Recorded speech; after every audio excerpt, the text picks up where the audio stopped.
All right, everybody, welcome to NorCal Sports Network.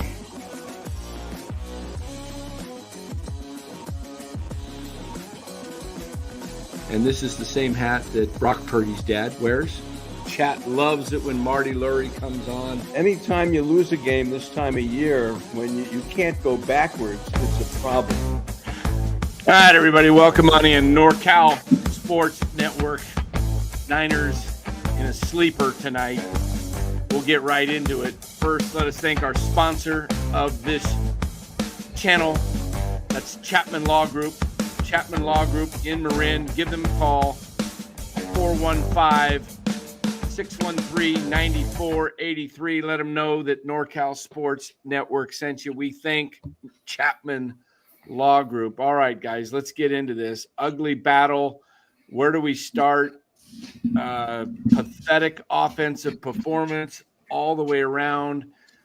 Sean McVay is a better coach than Kyle Shanahan. I don't want to hear it. Sean McVay has better staff.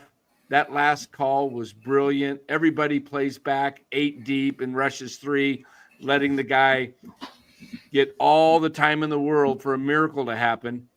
Instead, just put the rush on him because it takes those guys how long to run 50 yards down the field, and they don't have the time to even get in position if you rush them.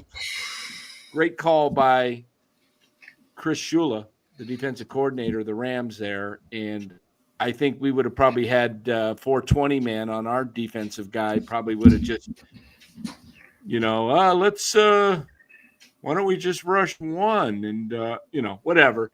Guys, what's your thoughts on this game? Go ahead, Lou. All right. I think 2 things happened. Dumbo complained all week on the internet. I want the ball. I want the ball. Had 2 huge drops. And I thought the difference between the Niners and the Rams is the Rams stuck with the run game. They knew the game was going to be an all-out war. And that one drive was 17 plays. They should have probably scored a touchdown, the Rams, but they got the field goal. And, they knew with their defense that they were going to win the game. And they stuck to their guns. With the 49ers, I thought some of the middle seemed wide open again, but they sort of avoided it. So, the better team won tonight. Now, I do think the weather and the wind did play something about it because it looked, at least on TV, it looked pretty bad. And, I think, and I hate to say this, I said this the last couple games, but Ward again got beat, and it wasn't like he got beat by a yard. He literally was beaten 10 yards again in a crucial time. And last but not least, you're not going to win when you only score 6 points, 2 field goals.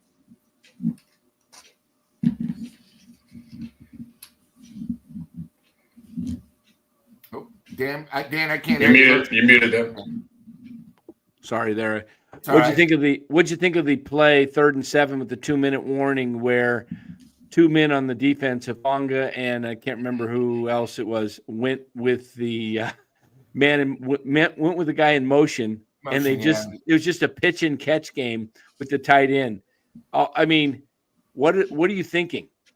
What are you thinking? That's the problem when you play constant zone.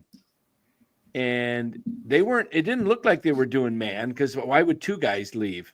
1 guy went in motion, 2 left, and there was nobody in that zone. He just sat down, boom, Stafford hits him, game over.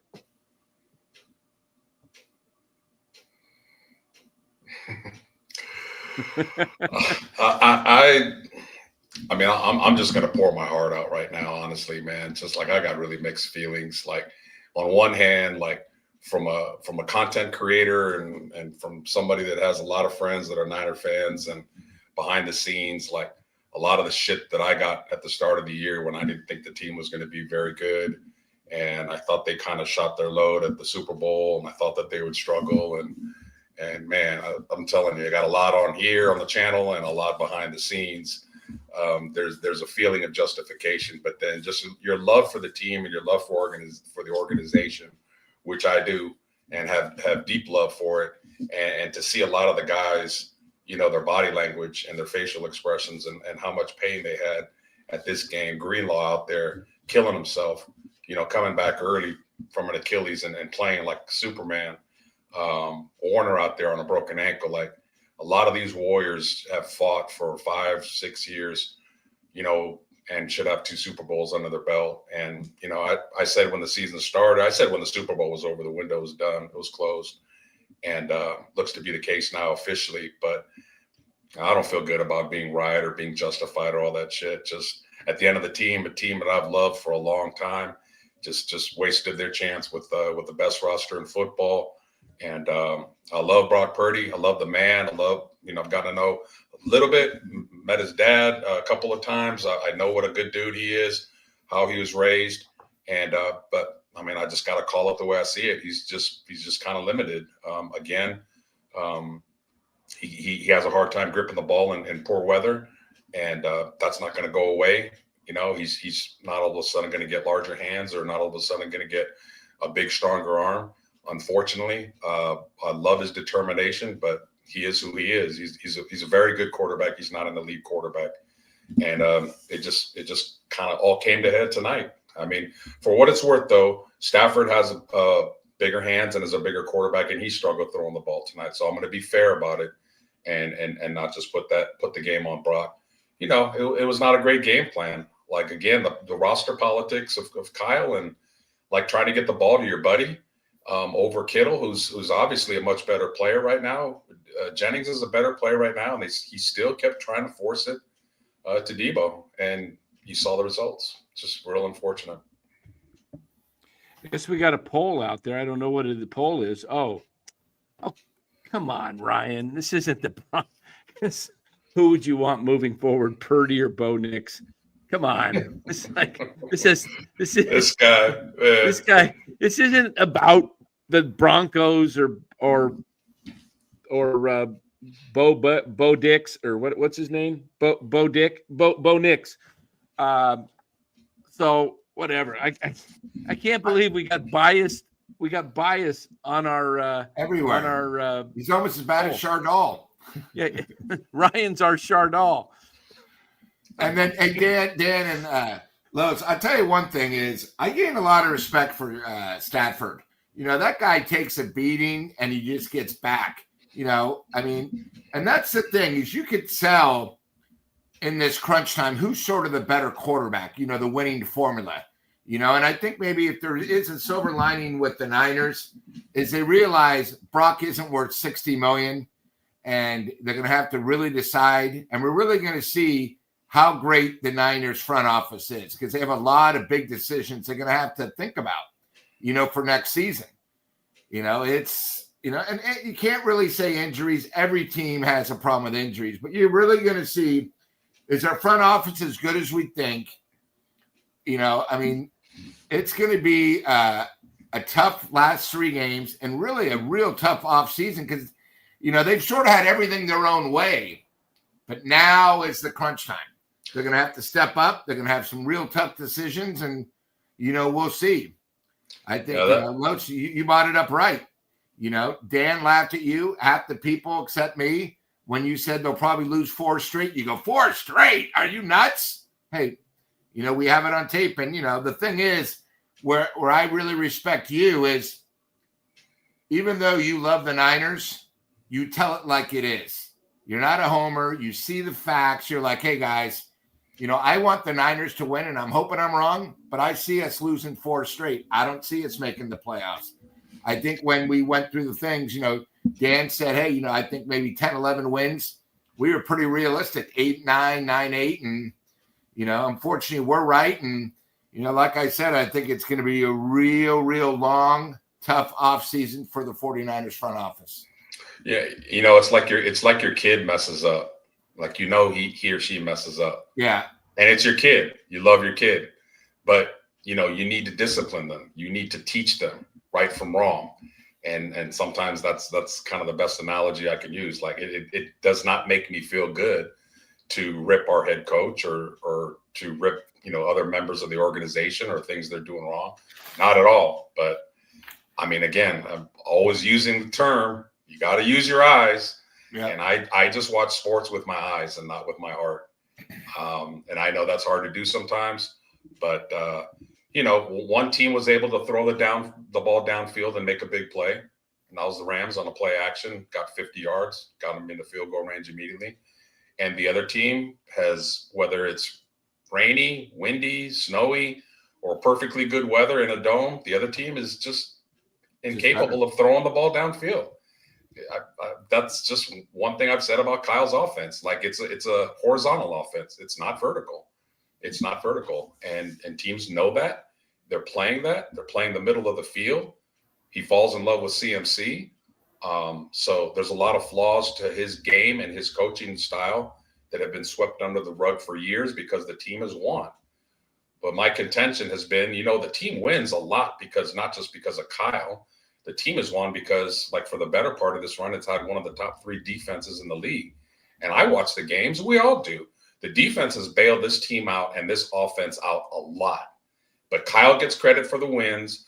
Kyle is like that pitcher that wins 20 games, but he has a 5.7 ERA. There's another analogy for you. He's not pitching that great, but the team wins, and he gets the credit for it. And that has always been my contention. So, yeah, a lot's going to come down after this game. A lot.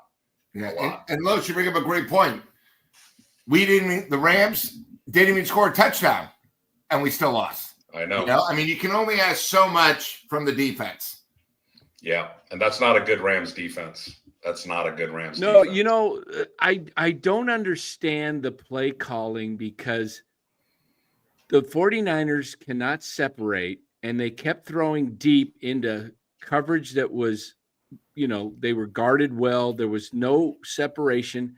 And yet when they throw to Kittle over the middle, even the throw to Debo that he dropped for a TD, wide open.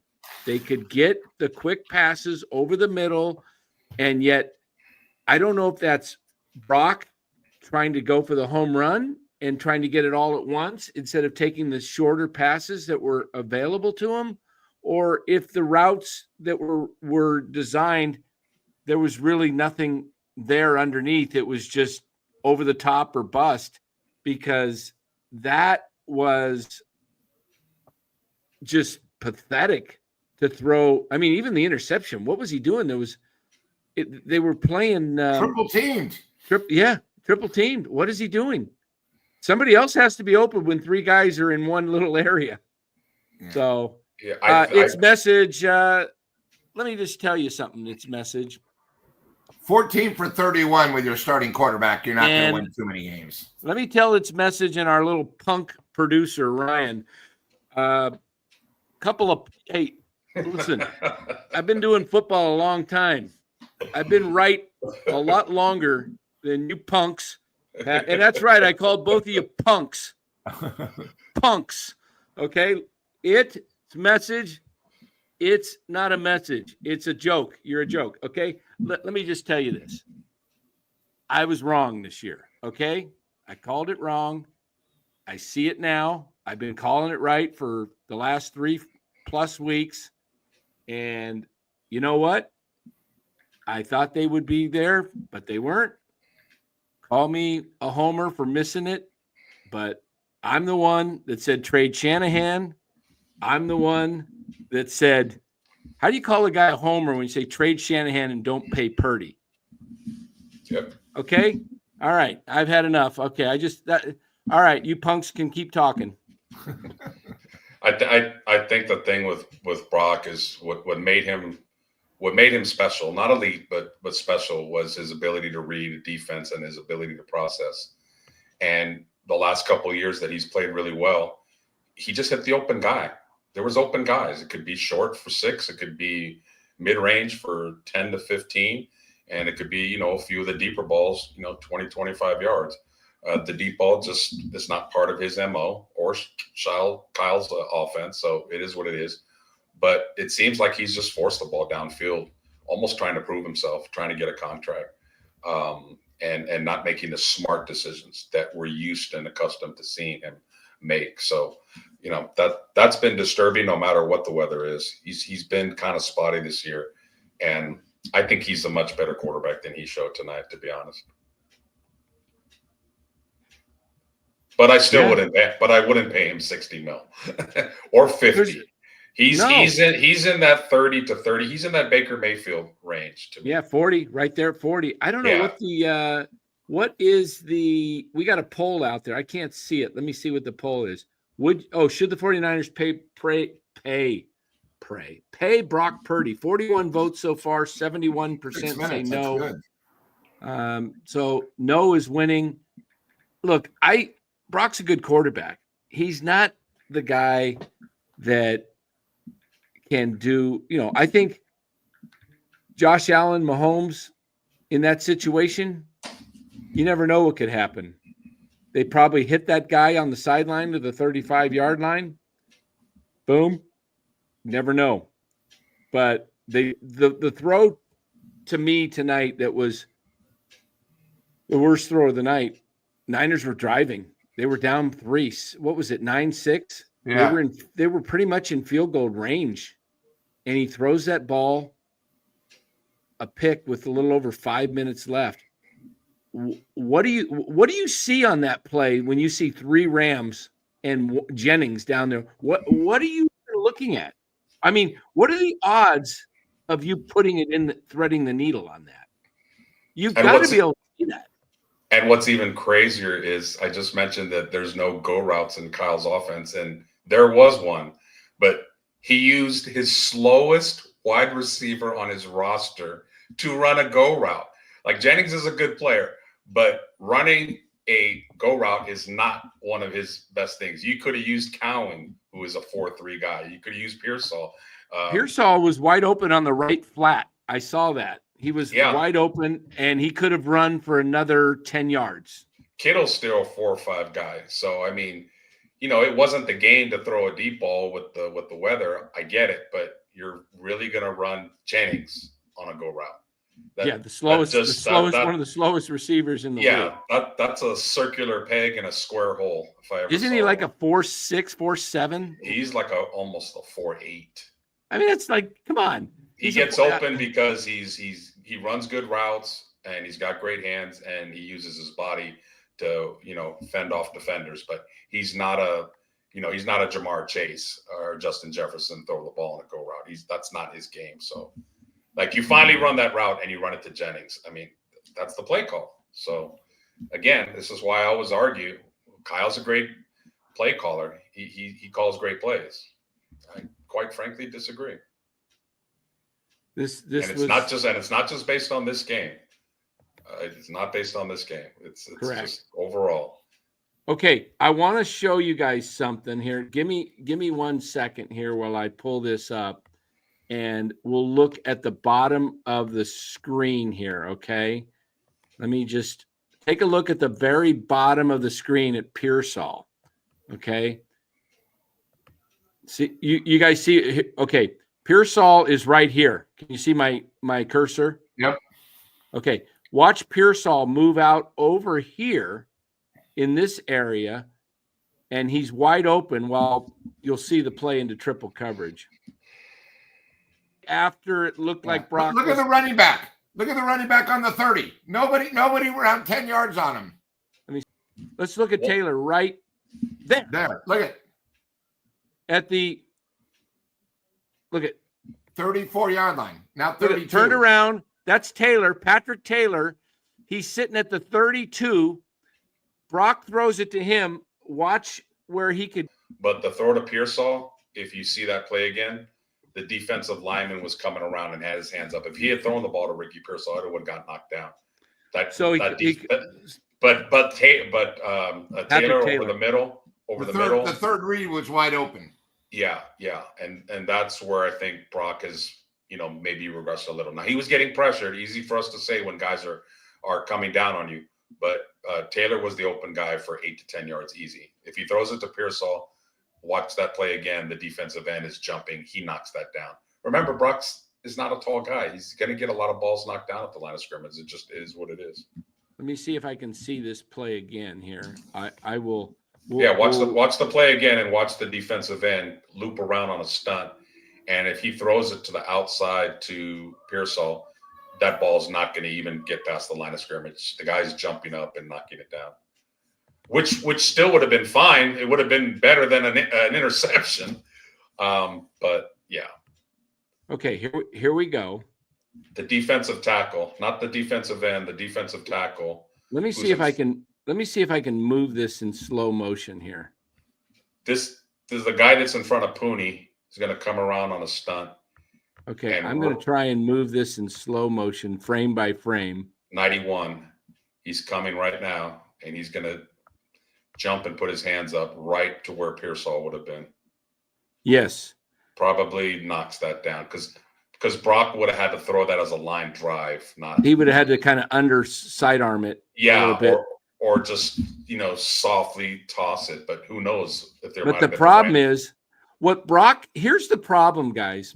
What you've got to notice is you've got to see that safety coming over the top from the middle of the field. See what he's and here comes the safety. See right over here in the back there.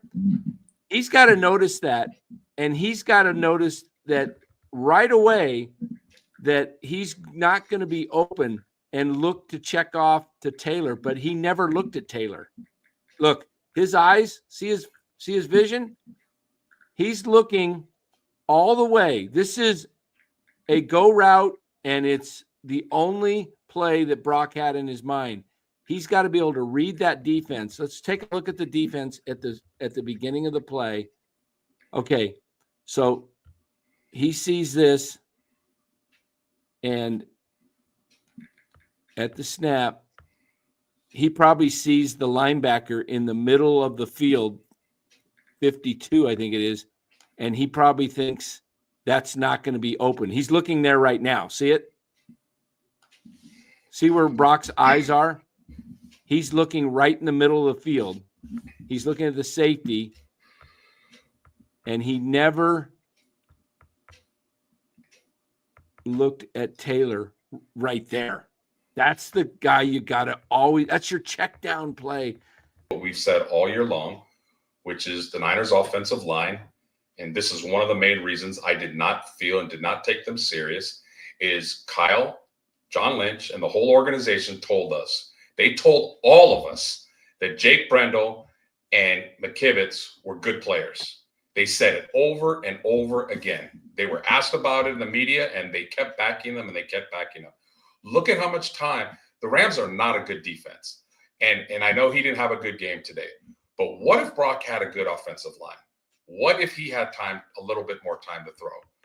The Niners have had 3/5 and really 2/5. Like Banks has not played well all year long. So I know Brock has regressed a little bit, but that O-line needs to take its share of the blame. And Kyle and Lynch need to take more of that blame because they have a stupid philosophy that they're not called out on enough, that they believe in playmakers over offensive line. And the best teams in the league and the best coaches in the league understand it's the other way around. So and this is one of the reasons why I want to move off of Kyle. It's not just his coaching ability that frustrates me. If Kyle stays, then his philosophy of offensive line is not important, is going to remain. We're going to go to the draft next year. We're going to have a pretty high pick. And guess what? We're all going to say, wow, at the 12th pick, look at this guy's available. This guy, boy, they'd be great for the O-line. Pass, another wide receiver or another playmaker. He's going to do it again. That is why I want Kyle traded, not just for his coaching deficiencies, for his diminishing the offensive line as importance deficiency, which he is not going to change on. So right. It's a two-hand thing with me for him. Yep, I agree. So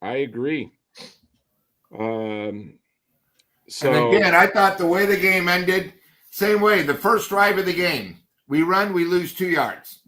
Then we try to throw a 25-yard pass down. He goes back, he gets sacked again.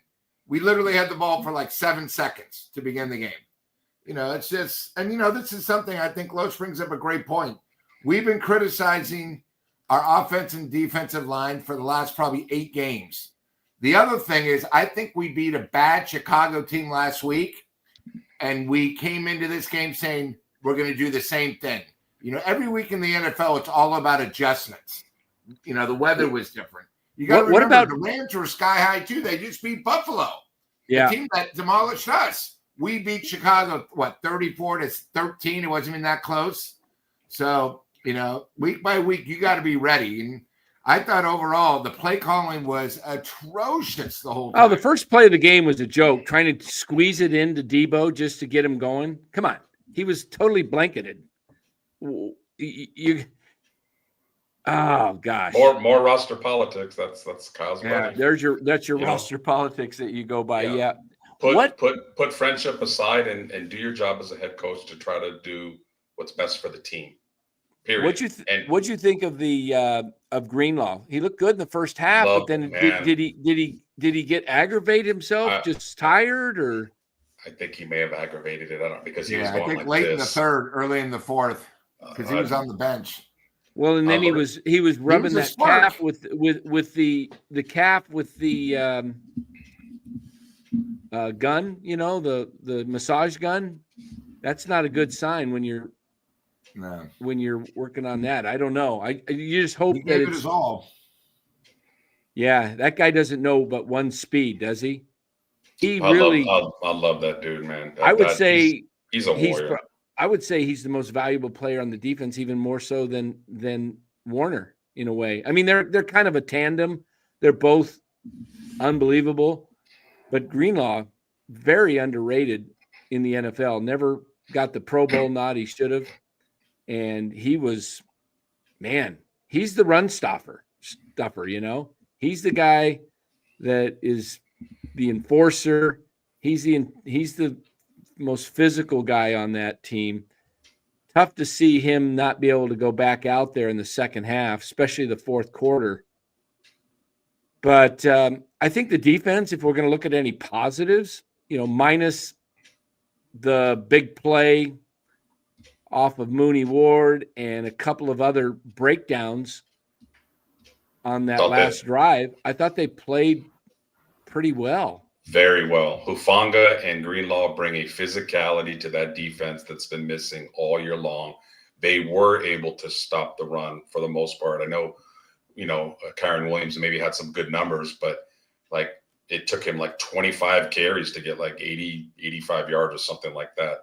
So Hufanga and Greenlaw make a world of difference on the defense. The defense, has been missing some people, and Bosa came back, looked okay tonight. Defense has not been the problem for the most part of the year. I mean, they haven't been great, but it's really been the inconsistency of the offense and the worst special teams in the league that make this team. And that's another thing. I can bring up that. There is a lot of people that cover the Niners that quite frankly says Kyle does not practice special teams. It's just a foregone conclusion. Hey, let's practice a couple of punts and be gone with it. So, Belichick, 7 championships, he understood you have to have 3 good components. Special teams makes up 1/3 of your offense. You can't just dismiss that. You can't be so arrogant to say, I have the greatest offensive mind in the history of football, and we're going to get by with that. No, man, no. You need to have and dedicate time to special teams. So, just a lot of things went wrong, and that's why they are where they are this year.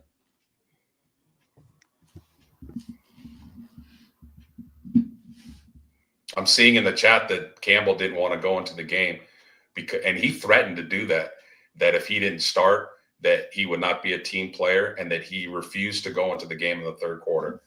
That is a cuttable offense.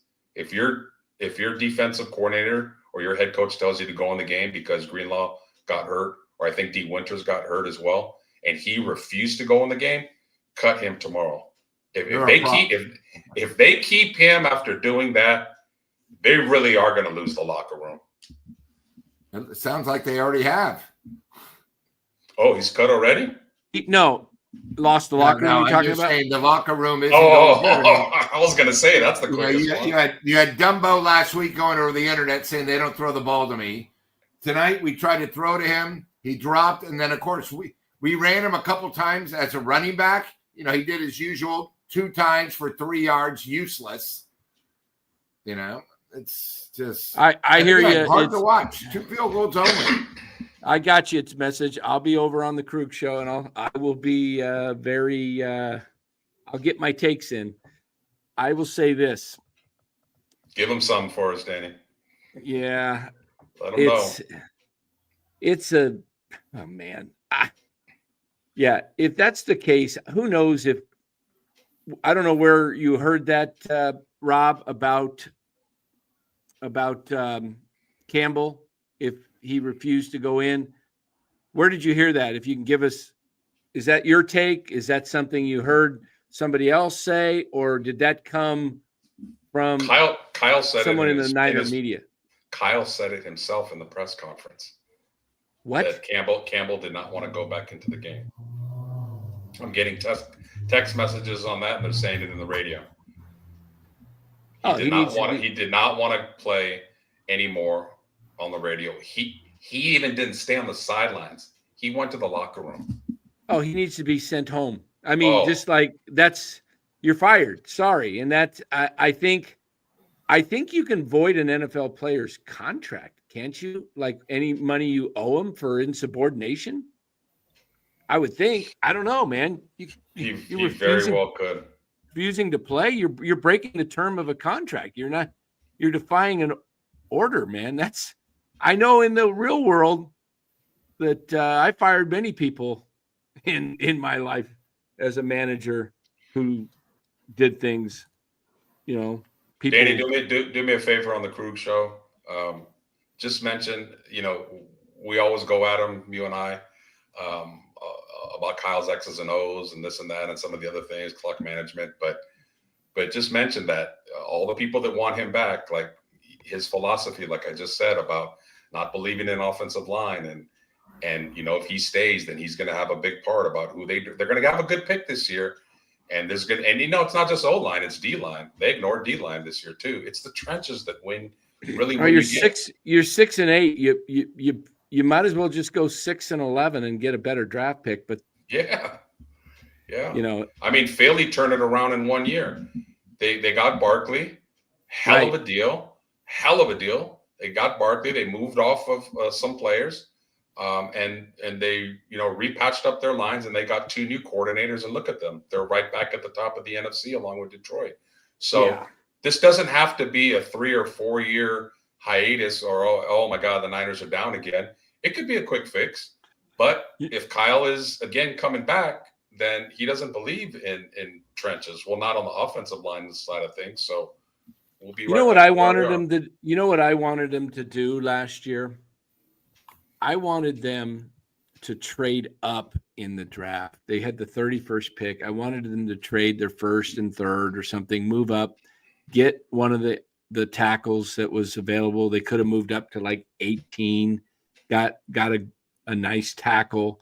The other thing, if they were going to get a receiver, why would you not get one of the top receivers? Why would you pick him at 31 when you could have, if you really wanted a receiver because you felt like you were going to move off of Debo, why didn't you go get, the Neighbors went at 5 for the Giants, something like that. I'd have to look at the NFL draft, but you don't have receivers next year coming back. You got Jennings and you got Pearsall, and I guess you got Debo. I don't see how he comes back. And you got Cowing, and Ayuk isn't going to be available probably till December. No Giants talk tonight, Jake. I will be doing more football over on the Krug show probably at about 10 or 9:30. Probably closer to 9:30 is when that show will get started. About 45 minutes from now. So I don't know. They're going to have to go out and spend some money in the offseason free agents. You're going to have to draft offensive linemen and get some receivers that actually can get open. Look at Puka, how he's not even that fast, but he's got really great route. He's a great route runner. See how he got open against Mooney Ward with that quick double move. He looked like, and you got to be able to get receive. Debo's never open. He was open on that quick slant, but have you ever seen him get open like 30 yards down the field much? Just don't see it. Not at all. And I think for a lot of us that watch the Super Bowl and watch Kyle have a lot of targets for Debo over Ayuk, over Kittle. What did Kittle get? 2 catches the whole game? Like to actually think that Debo is a better player and a better receiver than Kittle is just it just doesn't show high IQ. It doesn't. If you're supposed to have a lot of, high intelligence when it comes to play calling, you have to know your personnel. You have Agreed. to know your personnel, whether they're young, whether they're in their prime, whether they're older. You have to watch them in practice, not be just looking at your stupid play sheet. You have to know your players, know who's regressing, know who's on the upswing, who's got to stock up, who's got to stock down. And you got to throw friendships out the window. Your job as the head coach of the San Francisco 49ers is to win games by all means necessary. And one thing, another thing that I dislike about Kyle is he doesn't attack teams' weaknesses. He goes in with a game plan of what he's going to do based upon his scheme again. I'll give you an example. Last year, they played the Ravens on Christmas. Ravens had one of the worst run defenses in the league. And he comes out throwing the ball, shotgun, throwing the ball all over the place because Purdy was in that conversation for being MVP. And how great would it be to have this on Mr. Irrelevant win the MVP with Kyle's great offense? That fucking ego of his, pardon my French, is just out of control, and it continues to be out of control. What do you think of this comment? What do you think of this comment, Los?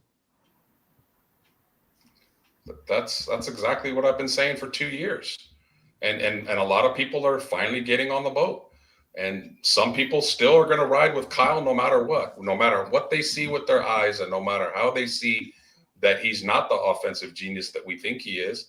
I mean, look how he force-fed CMC, a guy that has two bad Achilles. How he didn't use Jordan Mason. Everybody knew Mason was good. Again, they use their eyes. Mason's a good player. Didn't use him last year. Overused him this year, and then he got hurt. So I don't know. There's just a lot going on with the team. When it falls hard. This loss is going to bring up a lot of stuff this week. A lot of questions. What do we got here? The Iman report. $2. Buy Debo. It's Jacob Cowing time. Yeah, you got to give the kid. I don't know. I want to see Cowing the next 3 games. What do they got? 3 left? Yeah, you got 10 days to work out Cowing and get him more reps with the number 1 offense.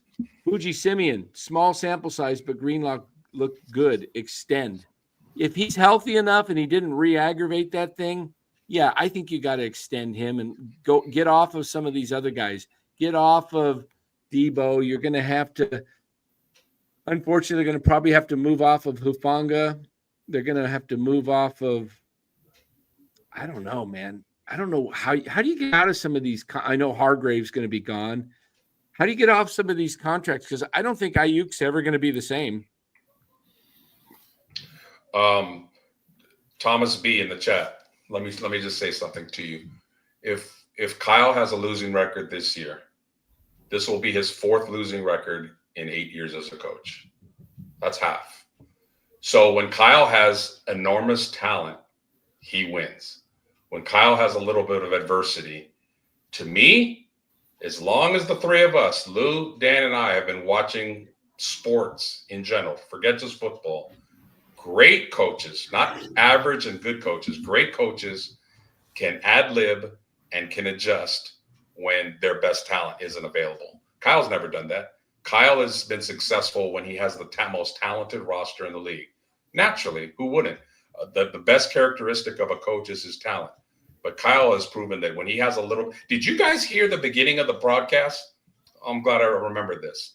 The national broadcast said, well, the Niners need to score first because they're not a team that's known from coming from behind. When you have that reputation, that's not good, man. I mean, that's the national media that is saying that. I'll repeat it. The Niners need to get out to a lead because they're not known to be coming from behind. Why is that? If Kyle is such a great coach, like so many of you think, why is he not able to, call plays when the team is behind? He is a front runner coach when the team is ahead and he can run play action, but his straight up passing game by itself has not proven to be very good. His running game is very good, and his running concepts are very good. Listen, I have always been behind Kyle if he changes. If Kyle stops being stubborn, I'm all for him. I know he's a smart guy. I've never, ever said Kyle is stupid. I think Kyle is very smart. But we all know smart people in our lives and in our families, and their stubbornness like negates. Get the eraser out. Where's my eraser? Oh, it's way up there. Get my eraser out and erase the smart. Because if you're stubborn, then you're not smart. Because smart people are open-minded to change. Smart people listen to other coaches and other people and say, hey, you know what? You're right. I messed up there. Let me try it again. You ever heard Kyle say that he's been wrong at a press conference? Never. Never has been accountable. So he has a lot of personal characteristics and flaws that make him and keep him from being a great coach. He is a good coach, and that's it. Yes, yes. And you just look at the difference between some of the play calls. I mean, they basically run the same offense, McVay and Shanahan. And you just look at how things were executed. He went deep once, Stafford, and he had it and he hit it. The Niners went for the home run a couple of times. They went for the one down the left sideline with Kittle. That was the ball slipped a little bit out of Purdy's hands, but he got it there. But if it didn't slip, maybe he leads Kittle. He overthrew Jennings once down the sideline. Then he threw the interception to Jennings. I mean, Stafford wasn't perfect, as you mentioned earlier. He was having trouble the first half. But the second half, when the weather cleared up, they just started picking apart. Just boom, just better. Precision passes. And he wasn't going for the home run when it wasn't there. He was taking the plays that were open and hitting guys. And the Niners, I don't know. I don't know if it's just because they got bad receivers and they can't get open. The only guy that seems to do so mostly is Kittle and Jennings. But then they stopped going to Kittle. Why would you? I don't understand. The middle was wide open again. Dan, Lou, when you guys hear the comments, you know what? Hold on. Let me address Clown Man. One more clown. Giovanni. Oh, God. The ultimate clown. This guy, look at it, thought it was disrespectful how Dan left the live stream. My internet went out, dude. And as my internet went out, if you watch, I wasn't going to go back on Larry's show with the internet down, and the Soto news broke, and I started it on my data. I had no internet, and I was using my phone. And then I was here. I was a witness. Yeah. And then this clown says, this is what cracks me up. Dan, lucky Larry still invites me to his channel after you disrespected his name. Look, you don't know what happened behind the scenes. You're a nobody, Giovanni. Goodbye. Dan, Lou, when you hear the comment, Kyle came to this organization in 2017, and Kyle alone turned this around. What do you say? What comes to your mind when you hear the comments from fans that say Kyle came to the team and Kyle turned the team around alone? Nobody else, just Kyle. What do you think? Egotistic. And narrow-minded. Very, very narrow-minded. John Lynch was there. Adam Peters was there. Like, if we want to, and I could have swore, didn't John Lynch make the trade to get CMC to improve the team? Yes. I just wanted to make sure. I don't think it was, Didn't John Lynch trade for Trent Williams? Oh, no, Kyle did that, right? Yeah. Was it John Lynch that went to Patrick Mahomes' pro day and said, "Hey, wait a minute, hey Kyle, hey man, I'm at Mahomes' pro day. Like, I think we need to relook at this draft. Like, this kid has got something special." Kyle's response, "No, that's okay. I don't want to scout him. I really have my mind. Anyway. I have my heart on Kirk Cousins. Like, don't worry about it. We're going to be okay. We're going to get Kirk Cousins, and we're going to be great. Let's stick with Solomon Thomas. Okay, that's the guy that I want." Click. Let me go back again. Hey, how you doing, Kyle? My name's Tom Brady. I've won a lot of championships. I'd like to come play for your organization. Please, I've grown up as a Niner fan. I'd like to come here and play for you. Kyle's response: I want to say, nah, I'm not going to let you come here because, you know, you might change my play calls and you know, I can't have you do that. And, you know, I'm all in on Jimmy G. And Jimmy G is a hell of a player. I know he backed you up, but he's younger, and I'm going to stay with him. So thank you, Mr. Brady. I don't want you here. You know, I know John wants you here and Adam Peters wants you here, but I don't want you here. So, you know, And what I say I'm goes. Kyle Shanahan. Whatever I say goes. So, no, Mr. Brady, you and your 7 championships can go to Tampa Bay and, oh, shit, you want a championship there. Kyle Shanahan, hey, I really like this kid, Trey Lance. Let's trade 3 picks for him. Let's trade 3 ones for him. Yeah, so for you clowns that keep saying Kyle built the team, you don't know what the fuck you're talking about. He did not build the team. Adam Peters and John Lynch made the better picks for this team. Kyle did not build this team. Stop with that narrative. He did not build this team. Kyle's decision-making on personnel has been trash, and I just proved 3 of them. I can keep going. C.J. Beathard, Trey Sermon, T.J. Price. Joe Williams. Don't forget the great Joe Williams, who quit in college, and every executive said, do not draft this guy. He quit on his college teams. But Kyle said, I love him. His tape looks great. I could just see him on page 35 of my offense doing real well. Kyle doesn't know personnel. Stop about Kyle built this team. He didn't build this team. He was the benefactor of Lynch and Peters making great trades. Lua mentioned it. Trent Williams and CMC came here because of them, not Kyle. Stop about Kyle building the team. Continue. I'm on a roll, man. I don't like this stupidness. I'm going to respond to it. There you go. Kyle should be fired alone for not taking Mahomes, says it's message. And then right afterwards, Thomas says half the league passed on Mahomes, but not the great offensive genius. The offensive genius should see the talent in Mahomes, but you know who did? Andy Reid. Mahomes traded up for him. He went traded 11th, up for him. I believe, in the draft. Hey, I'm about ready to just send Giovanni packing here. I don't like to do this kind of stuff, but saying I'm disrespectful. Look, Larry and I talk a lot more than you think, buddy. Larry's a friend of mine and calls me and talks to me and just talked to me a couple days ago. Okay. And he was on my show after all of that. Just whatever. I mean, you guys that are Sunday morning quarterbacks behind the scene, a troll, Giovanni, one more. I have nobody banned. Nobody. I don't ban anybody, but I'm about to ban your ass. Okay. Dan, not only was he on your show, it was in his car. He pulled over in a rest area to be part of your show. Right. So to me, that's a pretty good friend. Like nothing, he understood. It's business. And again, the whole narrative about, okay, and first of all, this show has never said fire Kyle. We're not that stupid. Like the rest of the league are convinced and conned that Kyle is a perfect genius. So they will give up. Maybe they won't give up 2 first-round picks after tonight. Maybe it's a 1st and a 4th after tonight. His stock just went down a little bit by putting up 6 points tonight against one of the worst defenses in football. But the narrative is, okay, if you lose Kyle, who are you going to get? The fear of this fan base, especially the younger fans, because of what happened with Tom and Sula and what happened with Chip Kelly means, okay, that's going to happen again. How do you know? Look at the coach in Seattle.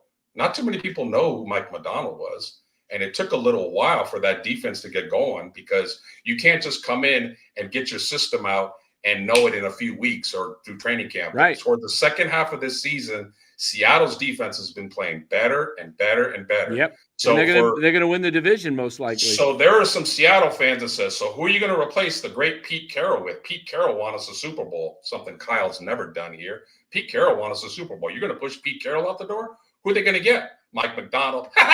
Mike McDonald? Who the hell is that? Oh, Mike McDonald is now leading the division and winning. You see, talent has something to do with winning, Thomas B. and everybody else that backs Kyle. Talent has a lot to do with what's winning. So Robert Boyd was at the game tonight. So I'll answer your question. Who could come in? Brady, the offensive coordinator of the Bills, great offensive mind, 37 years old. He could be a very good candidate. Ben Johnson, obviously, is running the hottest offense in football, has a great offensive mind. Ben Johnson can be up 35 points and still running reverses on you because he wants to smash you. He doesn't keep games close. He puts his foot on your neck and takes you out. Munchkin, the offensive coordinator of Tampa Bay. Now, if you laugh at that, Tampa Bay and Baker Mayfield was going to be bagging groceries pretty soon. His career was going right down the drain, and Munchkin came in his offense and turned Mayfield around. There's a lot of good offensive minds in the game of football. I wouldn't mind Flores, the defensive coach of Minnesota. If you have, I know people want to have an offensive mind as a head coach, but if you have a defensive mind as a head coach, and here's the key, have a good offensive coordinator, you can win. Because from what I've seen over the years in football, a defensive-minded coach will tighten up special teams. They take special teams a little bit more serious than those offensive geniuses. And again, how many times have we watched the Niners in the last 5 years lose big games because of special teams, because it's not tightened up? So again, there's other guys that can replace Kyle. Kyle is not Bill Walsh. He is not some immortal coach that is irreplaceable. He's not. Let Kyle Shanahan go to the Carolina Panthers or the Chicago Bears, and let's see him win a Super Bowl. He won't. He needs that talent, like all good coaches do. Somebody said, "Don't censor me because I'm right." Who is it? Oh, Zombieland. Okay, Zombieland. We don't censor people. Zombieland. Where did that go? Any coach, if they change it, winning. Okay, he came at you, Los. I got to pull this up. Bring it. Hold on. I'm trying to. Serious question. Doesn't seem like Kyle's being paid off since the Falcons. What is he?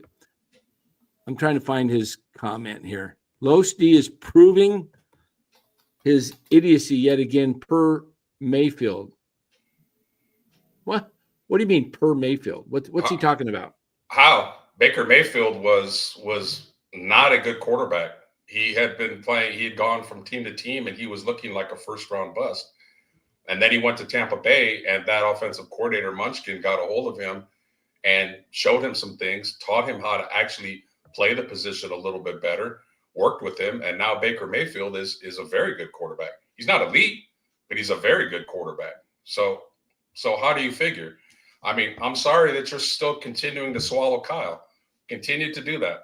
Some of us won't. And Lowe's, you bring up a great point about him because, I mean, look at Philadelphia. The fans, if they had a choice, they would want to fire Nick Sirianni, their head coach. I mean, it's so negative up there. It's unbelievable. It's like you think they're 3-13, they're 13-3. It's unbearable. But no, this is something where you bring up a good point. 4 and 8 years, only half the time you're a winner. You couldn't win the Super Bowl twice. You couldn't win when you led 28-3.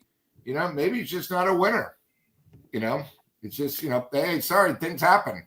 Hey, just because everybody says something about a guy, you get a reputation, right? Kyle's got a reputation as this great coach. He's the best. He's one of the top 3 coaches in all of football. And you know what? He has been a really good coach, and he's had some tremendous calls. But like you said on this earlier, Los, you said that he's stubborn and he refuses to change. If he's willing to change some things, I thought they had a shot at the end of the first half. They looked like they were going to hurry up and try and score, and then they couldn't get anything going, and they had to punt because they had to kick off to open the second half. Look, he gives up on possessions a lot just because he's so conservative. I mean, what happens if you got yourself into field goal range? You had the ball somewhere around the 30, 35, if I'm not mistaken, your own. But I don't know. I want to get to this comment here. I starred a couple of these because this we talked about earlier. Per Kyle, Campbell did not want to go in after the Greenlaw injury and went to the locker room in the third from default. And then he said Mooney has publicly said he needs to be cut. That's good. If a teammate, look, you go to war. I mean, that's like being in a battle in the war, and you just turn your back and leave your guys to hung out to dry. That's crazy. John Lynch will cut him. If Kyle doesn't agree with John Lynch on this, then it's worse than I thought. They've got to be unified on this. They will lose the locker room if this guy isn't cut tomorrow. They will lose it officially. Kyle will lose the locker room if he doesn't discipline him. You can't walk out on your teammates like that. Go to the locker room just because you're not playing? Nah, you can't do that. That's bad. And these are the kind of things that have a team kind of falling apart. These things Los, to me, this isn't because of just tonight. No. Something led up to this where as you have said, the locker room from some of the guys already been lost from some of the politics. You don't just all of a sudden sitting there on the sideline go, I'm not going in. No, this has been brewing for weeks because you're seeing roster politics. And that's, you and I have played on teams, Lou, we've all played on teams where there's somebody that's just a malcontent on the team and they bring a team down. And a lot of times guys take care of it themselves, but I don't know. A lot of people thought that D. Winters and Jalen Graham in training camp were better than Campbell, but they brought Campbell in, gave him a decent amount of money as a free agent. And quite frankly, he's not the only guy. The Niners have, in the last few years, felt the need to have to play players that they give money to. And if you're doing that when team members see that there are other guys that are just better, but not making the money, and if you win, then everything's swept under the rug and it's like, okay, we're winning. Let's just all shut the F up. But when you don't win, it's just realistic that all these things are now not going to be swept under the rug. The rug is pulled and look at all that mess that's under there. And that's the roster politics I'm talking about, whether it's with Mason, whether it's how many tight ends have the Niners missed on in 8 years? They've had 8 years to get George Kittle a tight end too, and they haven't been able to do it. They haven't been able to do it. They've had Jalen Moore has been balling since Trent Williams got hurt. Balling. Now, why isn't Jalen Moore, who's playing well, moved over to right tackle when Trent Williams was healthy? Because they love Kyle McKivitz and they love Jake Brendel. And those are two guys that are below average football players. Everything. Colton McKivitz, yeah. Colton McKivitz. What did I say, Kyle? Yeah. Hey, Dante. Kyle. Dante Whitner. Thanks, Bill. Dante Whitner said in the postgame he should be cut. Absolutely. If Kyle doesn't cut him, he could. Oh, boy. If Kyle doesn't cut him, I would think, well, you know what? I'll tell you who's going to cut his butt. It's John Lynch. John Lynch is not going to put up with it. John Lynch is a warrior. Look, John Lynch is a Hall of Fame, hard-hitting safety. Kyle Shanahan is a backup college receiver. Okay. He's a guy that there's no way that John Lynch will make a statement tonight, I would imagine. And it will be, we don't have any room for this in the 49ers. I heard an interesting comment a few weeks back about Kyle, and it was Shanahan I'm still talking about. He was a wide receiver in college, wide receiver in high school. He has the mindset of a wide receiver. And you have some of these other offensive, smart coaches that they actually played quarterback. So they have a little bit of a different mindset about Oh, I would love to be able to change the play call or see it from a quarterback. I mean, think about it. Kyle's supposed to be real smart, and I really think that he is. Again, I say his stubbornness holds him back. But do you really think Kyle really develops quarterbacks? Do quarterbacks get better under Kyle, or do they get worse? It's a legitimate question. Or do they stay the same? Does he really work with them? From all I hear, Kyle doesn't talk to players at practice very much. He's not, standing behind Brock in practice and saying, "Oh, your footwork needs to do this. You need to do that. How did you look at this read?" That's something Walsh did. That's something that some of the speaking of Walsh, where's his offense? This guy's Matt Niner diehard says, no crosses, no pick plays. So confused if Kyle understands football. Yeah, it's there's got to be basic more plays and your quarterback has to be able to go up and say, he's got to call a different play, not just the backup play. He's got to be able to call a play because Kyle has a play, and I'm assuming that his backup play is different than what the defense is designed to stop his original call. So it must be something completely opposite. But it's got to be a simple little, the receivers take a quick different route or something. But I would think that Purdy can actually call a whole different play. Yeah. Purdy's personality is not to be confrontational like that or to try to question his coach. I mean, that's just not him. And Kyle knows that. Brady would. That's why Brady never came here. Kyle likes yes men. He likes people that just nod their head and just go, "Yes, sir. I'll do exactly what you say, sir." I've been begging for Kyle to go back to the screenplay for 3 years. I haven't seen screenplays. He finally called it last week. Worked pretty well. Kittle screen. The running backs got some screens. Did you see any screens tonight other than wide receiver screens? Nope. Like I said, that's a bad Rams defense. Look them up. They're probably the 27th, 28th ranked defense in the league. And he put up 6 points on them tonight. Well, look what Buffalo put up 42 last week, just 4 days ago. 42. Bill, who's their offensive coordinator? Oh, that's the guy that I'm saying could replace Kyle. Oh, that's Brady, right? Brady. I mean, they didn't want Tom Brady, but let's get Joe Brady here. Yeah. Right? 3 letters. Joe, Tom, why not? Same last name.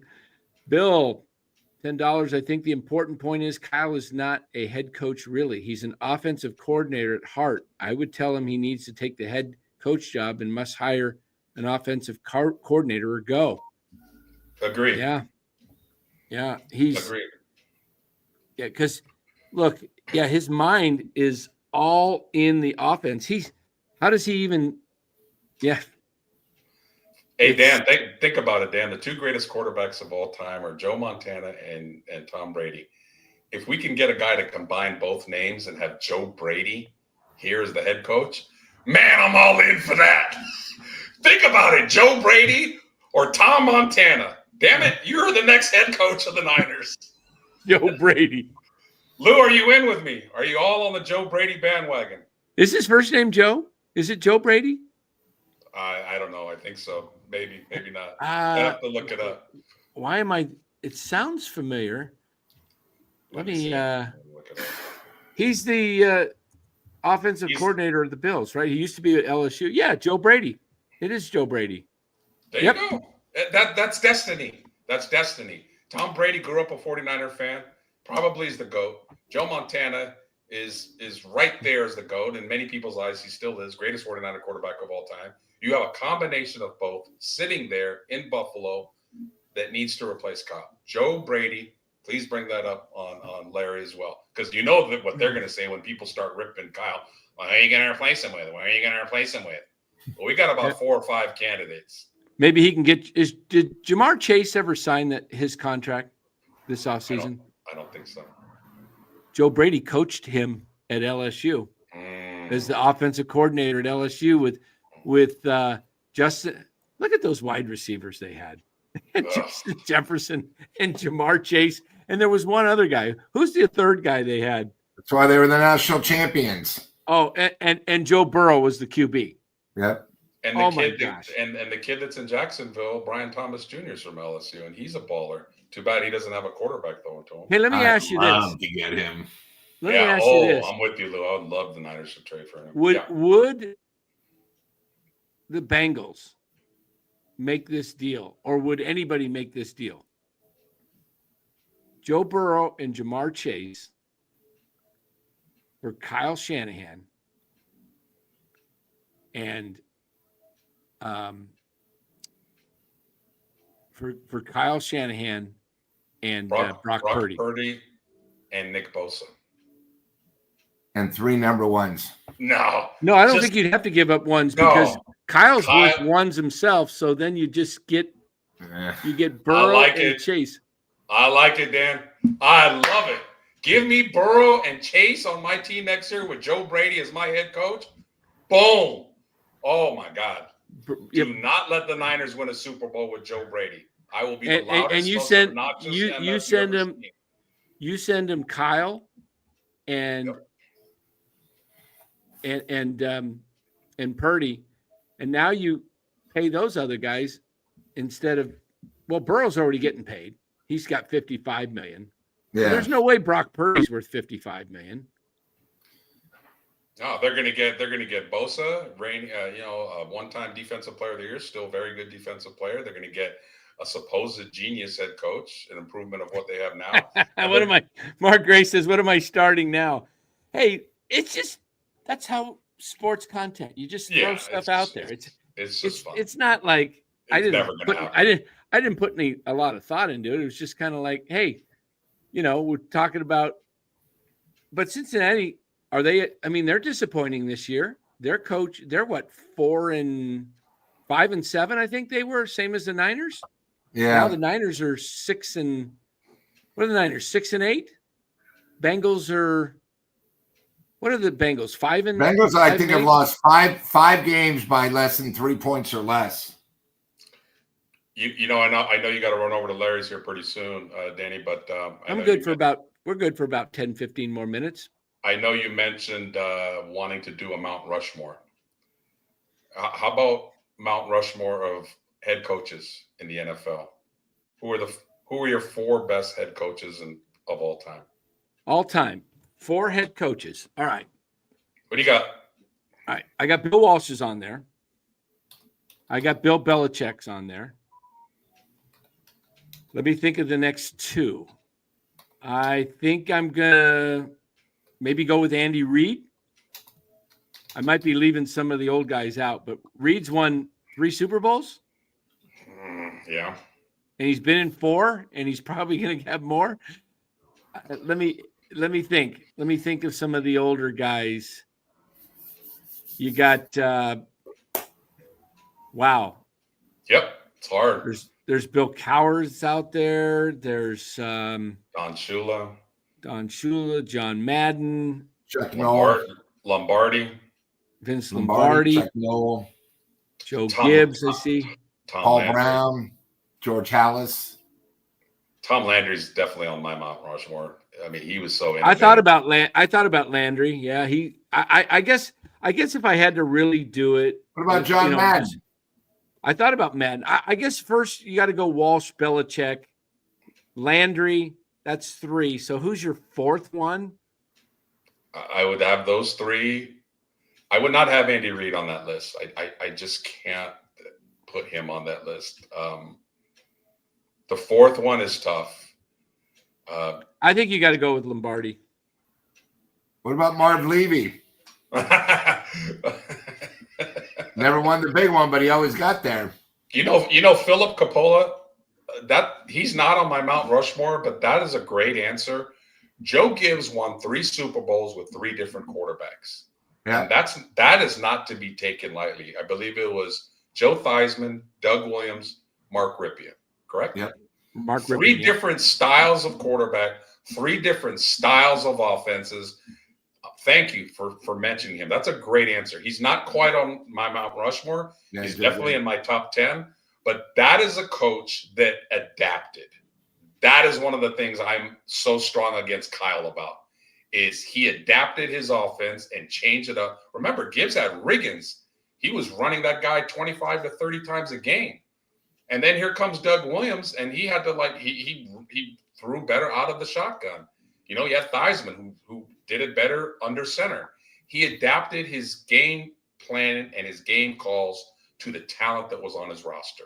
And I don't think Kyle is if he's such the genius that he is, I think Kyle wants players, and this is why he doesn't draft well. He drafts players that he thinks will be best for his almighty scheme instead of better talent. And that is probably the number one reason why Kyle doesn't succeed at the highest level that he should have. He only had the great running back and the great left tackle, like you said very intelligently, Lou, because John Lynch traded for them. Yeah, he might have had final say, but I don't think he came out and said, hey, let's go get these guys. No, I think I have Shula slightly over Lombardi. A lot of wins there. Listen to this, guys. From Twitter. Does that create dissension or disbelief or just disconnection on the sideline? Not disbelief or disconnection like as a team.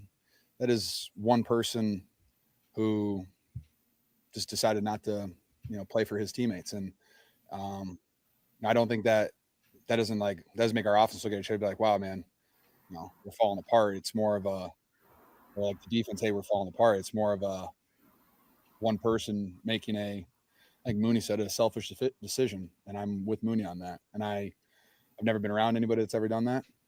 And I hope I'm never around anybody that does that again. Does that? Good. There you go, guys. Devondre Campbell, ex-49er. Let's get him on. Well, hey, Devondre, what were you thinking? Somebody will pick him up. No. I don't know. So. I don't know. I don't know. There's always pretty brutal to do your teammates. That's going to be. I mean, who would pick him up this late? Unless there's somebody really loses somebody a linebacker and they're a playoff team and they're desperate. But if you quit on your team like that tarnishes you for your career, honestly. It puts a tarnish on you. Look, I mean, did what's his name? Why am I forgetting his first name? The wide receiver, Brown. AJ? No, the one that played for the Raiders. He played for Pittsburgh, went to the Raiders. Then he took his shirt off, was walking off the field, and was young. He played with Brady with the Patriots. Anthony Brown. No, what's his first name? AJ. No. Somebody help me out, chat. Somebody mentioned AB. Antonio. Brown. Thank you, Ryan. I couldn't get his first name. I knew it started with the A. Antonio Brown. Did he ever play once he walked off the field and he quit on his team? Did he ever get back into the game with anybody? Or was that it for him? I don't remember him. Remember he got taken out of the game or something, and he ripped his jersey off, and he was walking down yelling at the fans. I think that was the last time we heard of Antonio Brown.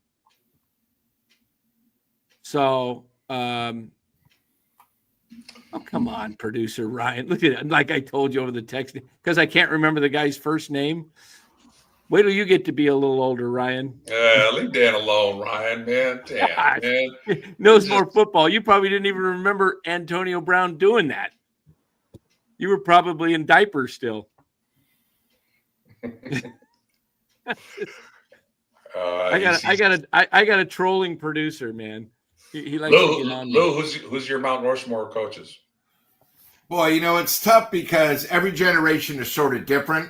Yeah, so it's a tough. I think you definitely got to have Lombardi on there.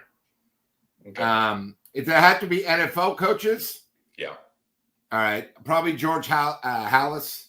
So you got a couple old school. I think Bill Walsh definitely. And then probably somebody, I mean, Tom Landry was great, Gibbs was great, but what about someone like Bill Parcells? Bill Parcells. Oh, Bill Parcells was good. Yeah. Yeah. I can't put Parcells over. I can't put Parcells over Belichick though. Yeah, you got to remember. I know he made it a lot, but how many losses did he have? A lot of these other guys, when they went to the big dance, they didn't lose. Yeah. You know, and it's hard because the game was so different, you know, in the 60s and 70s that it is now. I mean, you definitely got to have Bill Walsh because he changed. I definitely look at it for more than just wins and losses and Super Bowls. Yeah. Like I just look at you as an innovator, and Landry came up with a shotgun. Landry came up with a flex defense. Landry came up with a few other things that football had made football the way it is. Walsh, of course, innovated this, you know, West Coast offense and throwing short passes to the running backs. So Lombardi was an innovator from just, you know, the Packers sweep and, you know, the defensive alignment that he had. So I look at you. It's hard not to put Shula up there. Gosh. Yeah, still the only undefeated team. And, you know, the thing about Andy Reid is a lot of guys probably in the chat forget he got run out of Philadelphia.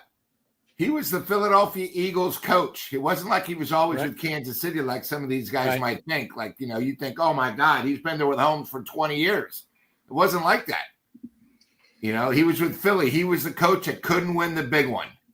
Couldn't win. All right. Let me give you a little comment here. Update on Dre Greenlaw. He came out with Achilles tightness and a knee issue, but no concern that he tore it again. He was unbelievable tonight. Took off the first two series to start third quarter. Couldn't get it going again and felt a little tightness. We had to be safe. Greenlaw says, if I was healthy, I'd play another game tomorrow. I'm sore. Played a lot of plays. It's expected. Knee is sore. Same side of surgery, so everything is probably tighter. We have 10 days to next game to get range of motion and confidence back in it. Shut him down. Shut him down for the rest of the season. The games mean nothing. Yeah, shut him down. He's too valuable. He might be wanting to play because he's a free agent. Maybe he's wanting to, you know. I know, but if he gets hurt, he's not going to get any contract next year. Right. Yeah. But also some people may say, well, if he doesn't play another game, is he not capable? Is he worth signing? That's what Dre Greenlaw's thinking. Maybe you shut him down for the next game and get his and you know what? Instead of playing him 10, 12, 15 plays in a row, let him play, you know, one series, take off the next series, come back just to work himself back in. The Niners seem to like to run guys into the ground as soon as, like they did it with CMC. It's just, absolutely. And who's the decision maker about that? I know it's probably Kyle. I know it is on CMC. I don't know if the defense, if that's Kyle's call or if that's, you know, the coordinator's call on that. Yeah, but I think the Niners know how good Greenlaw is, and if they take care of him, and you know, if they don't sign him, somebody will. If they have discussions with him, like, look, you know, we're going to shut you down. We know how good you are, and they re-sign him. They give him a fair contract, not over the top, but not, you know, bargain either. Yeah, I think he got $2 and $20 last time he extended. So how old is he? 26, 27? I think he's 26. He came out. Not sure. So he's, you know, if he does not play and he has another 6 to 7 months, he should be fully healthy going into camp next year and be close to, if not the same dominant player he's always been. So I think the Niners will take care of him. Dre Greenlaw is 27. He turns 28 in May. So he will be 28. He's got probably 3 good years left in him, 31. You know, that's about at that age, you know, it's not like baseball guys where, you know, guys play at 31, they're pretty beat up. It's you know, he could probably keep playing to 32, 33, some guys even 34, but it's pretty wearing on you. All right, guys, we go down here to the last 5-10 minutes. We talked about our Mount Rushmore. I'm going to throw this out to you. This is going to make you think now. Give me your current NFL coaches Mount Rushmore. Huh. Current active NFL coaches. Who's the top 4? Andy Reid, Levy, Mike Tomlin.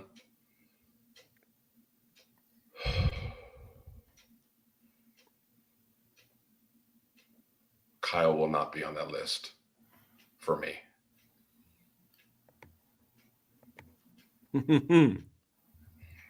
Shit. I may have to put him up there. I like LaFleur. I think he's a good coach, but he just hasn't won in the playoffs.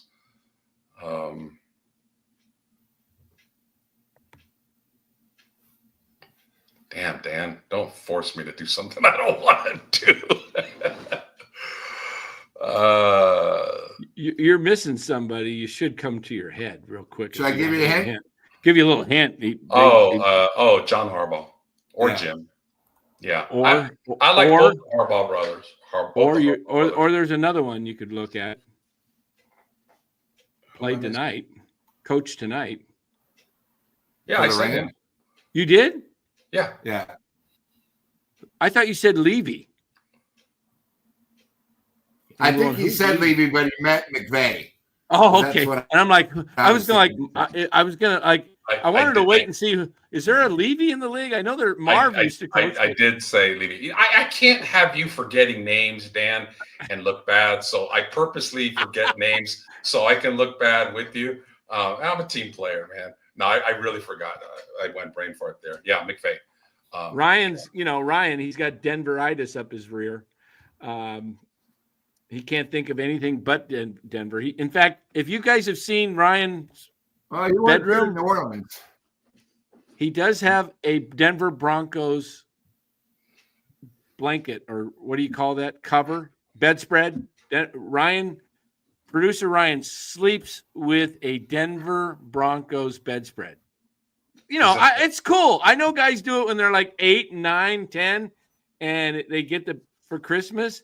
But Ryan is still sleeping with the Denver Broncos bedspread. Dan Campbell needs to he needs to at least get to the Super Bowl before he's up there. But I like Campbell a lot as a leader, as a motivator. He leaves the X's and O's. That's what I'm saying. He leaves the X's and O's to Ben Johnson. You're the guy that's going to call the plays, but I'm going to be the leader of this team. I don't think Kyle's a very good leader. I never have thought he's a good leader or a motivator.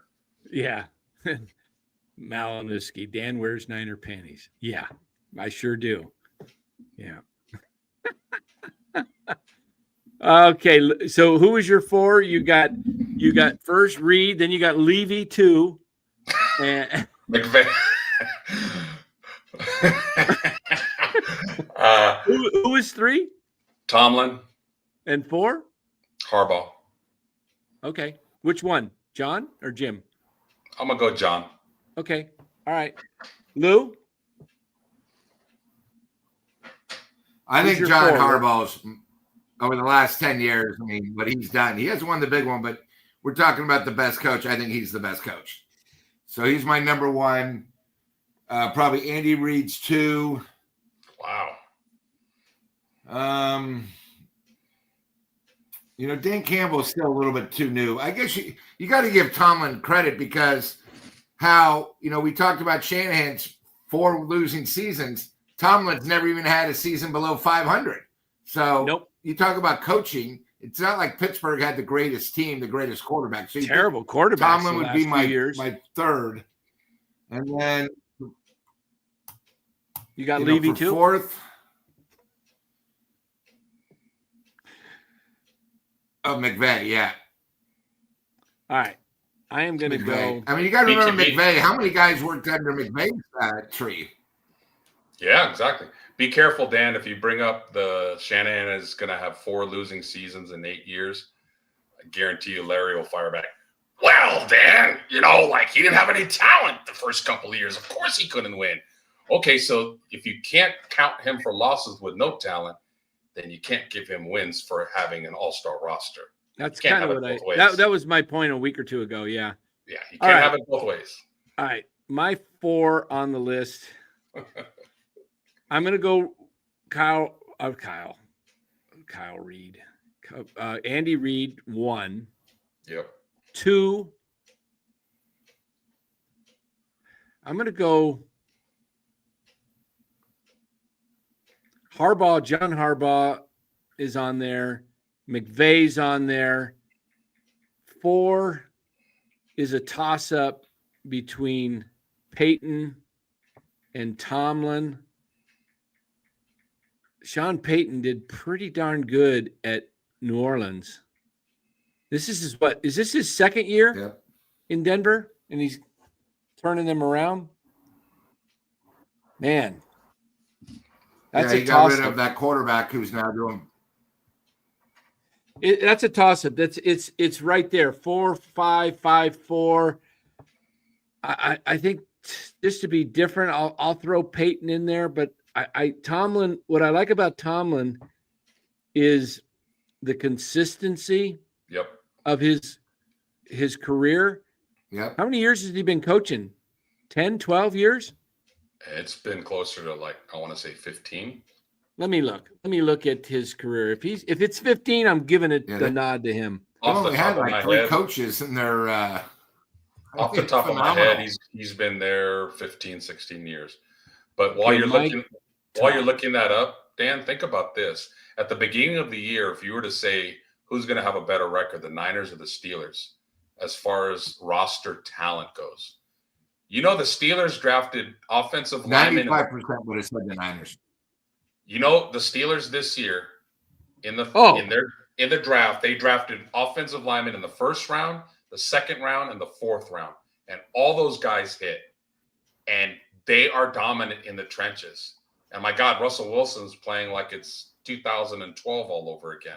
All right, I've got to. Sean Payton's a really great coach, but if you can do this for 17 years, 17, yeah. 35 age. Look at the record: 10-6, 12-4, 9-7, 12-4, 12-4, 8-8, 8-8, 11-5, 10-6, 11-5, 13-3, 9-6-1, 8-8, 12-4, 9-7-1, 9-8, 10-7, 10-3. He's never had a losing season. How does that happen? Dan, you know what's crazy? That's what I mean. You know what's crazy? Niner fans, if you asked them and you did a poll, would you trade Mike Tomlin for Kyle Shanahan? 80% of our Niner fan base would say no. They would say no. Guaranteed. They think Kyle's better than Tomlin. Tomlin does more with less. That's my point. That, to me, is a very good coach. To do a lot and to win or be above 500 with marginal to less talent. And he's done that. Kyle's never won unless he's had superstar 8 Pro Bowlers plus on his roster. I'm not saying anybody could do that, but it sure as hell helps. But Los, how can you put McVay over Shanahan? Because I can, and because I will, and because Shanahan's not that good. If you haven't figured that out about me, I think he's being sarcastic. I think McVay won a Super Bowl. Thanks for that $2, Bill. I'll take that. I'm not sure if he's being serious or sarcastic. I think he's being sarcastic. I got you, Bill. I got you. So here's how I would rank the coaches right now, just off the top of my head, in kind of order. 1, I'm going Reed. 2, I'm going John Harbaugh. 3, I'm going McVay. 4, I'm going Tomlin. 5, I'm going Peyton. 6, I'm going Jim Harbaugh. 7,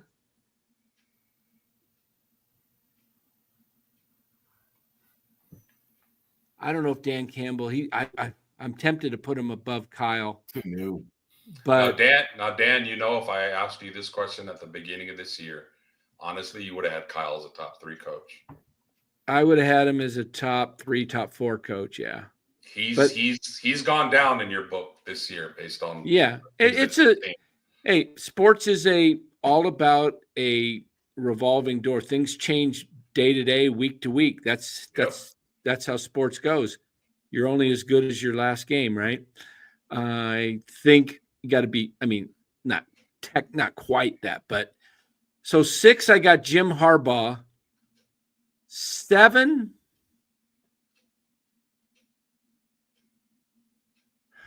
LaFleur. I think Matt LaFleur. 7, Kyle. 8, Dan Campbell. 9, nobody's mentioned this guy, but he's been a pretty good coach for Buffalo. Sean McDermott. 9.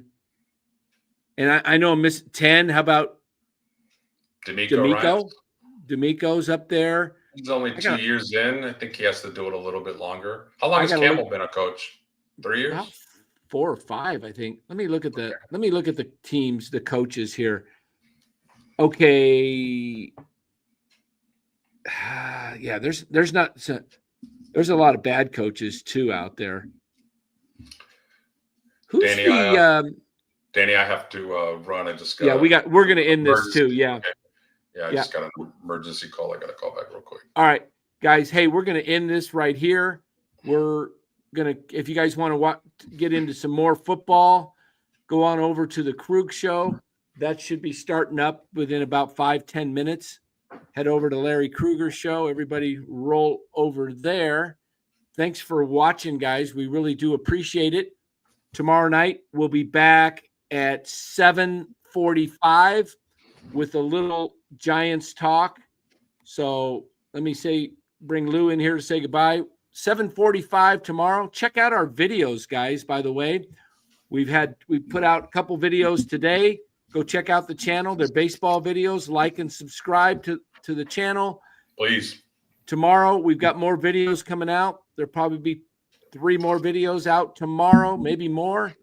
And catch us live 7:45 tomorrow night. Thanks for watching. I'll be over at the Krug Show if you want to catch some more 49er post-game coverage. Talk to you later, everybody. Thanks for watching.